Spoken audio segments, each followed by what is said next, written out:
बांग्लादेश की पूर्व प्रधानमंत्री शेख हसीना ने गाजियाबाद स्थित हिंडन एयरबेस पर अपनी तीसरी रात बिताई। 3 दिन बीत जाने के बावजूद उन्हें किसी भी देश का वीजा नहीं मिला है, जिससे उनकी स्थिति और भी जटिल हो गई है।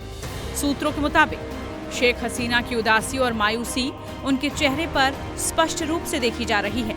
अभी मौजूदा वक्त में उनकी उम्मीदें दुबई के वीजा पर टिकी हैं, लेकिन अभी तक इस संदर्भ में कोई आधिकारिक पुष्टि नहीं हो पाई है।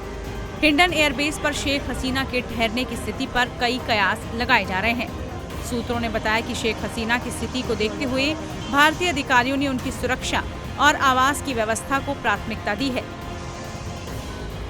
हालांकि वीजा की अनिश्चितता ने उनके मनोबल को और ज्यादा प्रभावित किया। इस समय उनके चेहरे पर छाई उदासी इसका स्पष्ट संकेत है। सूत्रों के मुताबिक गाजियाबाद के हिंडन एयरबेस में शेख हसीना के लिए सरकार की तरफ से सभी इंतजाम किए गए हैं।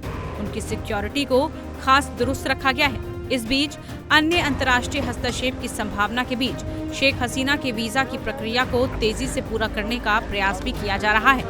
भारतीय विदेश मंत्रालय और अन्य संबंधित एजेंसियां इस मुद्दे को गंभीरता से ले रही हैं। बांग्लादेश की सेना ने शेख हसीना को इस्तीफा देने के लिए सिर्फ 45 मिनट का समय दिया था, जिसके बाद उन्होंने जल्दबाजी में राष्ट्रपति मोहम्मद शहबुद्दीन को अपना इस्तीफा सौंपा और सिर्फ 4 सूटकेस और 2 बैग ही लेकर जान बचाकर वो भारत भाग गई। अब शेख हसीना को लेकर एक खबर ये भी सामने आ रही है कि इससे पहले शेख हसीना की ओर से हिंडन एयरबेस में कुछ जरूरत का सामान खरीदा गया था। सूत्रों के हवाले से ये पता चला है कि बांग्लादेश की पूर्व प्रधानमंत्री शेख हसीना ने अपनी बहन और अपने लिए हिंडन एयरफोर्स स्टेशन पर बने शॉपिंग कॉम्प्लेक्स से जरूरी सामान खरीदा था। यहां से उन्होंने अपने और अपनी बहन के लिए कपड़ों की खरीदारी की थी। बांग्लादेश के पूर्व प्रधानमंत्री ने 30,000 रुपए की शॉपिंग की। सूत्रों के मुताबिक हसीना ने इसकी पेमेंट इंडियन करेंसी में की, लेकिन उनके पास नोट कम पड़ गए। इसके बाद उन्होंने भारतीय नोट कम पड़ने पर बांग्लादेशी नोटों को दिया और पूरा पेमेंट किया। मीडिया रिपोर्ट्स में बताया गया था कि शेख हसीना बांग्लादेश से निकलते वक्त 4 सूटकेस और 2 बैग लेकर निकली थी, जिसमें जरूरत का सामान मौजूद था। वहीं बांग्लादेश से भारत पहुंची बांग्लादेश की पूर्व प्रधानमंत्री शेख हसीना को हिंडन एयरबेस में शरण लिए हुए 48 घंटे से ज्यादा का समय बीत चुका है।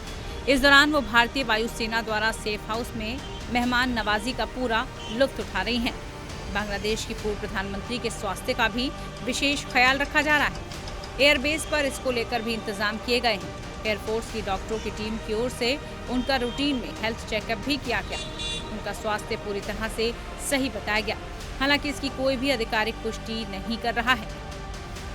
वहीं शेख हसीना के भारत छोड़ने या तत्काल यहीं रहने को लेकर भी कोई ठोस जानकारी सामने नहीं आ रही है। बता दें कि शेख हसीना की सुरक्षा में गरुड़ कमांडो तैनात किए गए हैं। उनकी सुरक्षा में यातायात पुलिस कर्मियों को भी लगाया गया है। शेख हसीना अपनी बहन रेहाना के साथ बांग्लादेश से सोमवार शाम 5:30 बजे हिंडन एयरबेस पहुंची थी। राष्ट्रीय सुरक्षा सलाहकार NSA अजीत डोभाल भी उनसे मिलने हिंडन एयरबेस पहुंचे थे। बता दें, बांग्लादेश में विरोध प्रदर्शन की वजह से सैकड़ों लोगों की वहां जान जा रही हैं।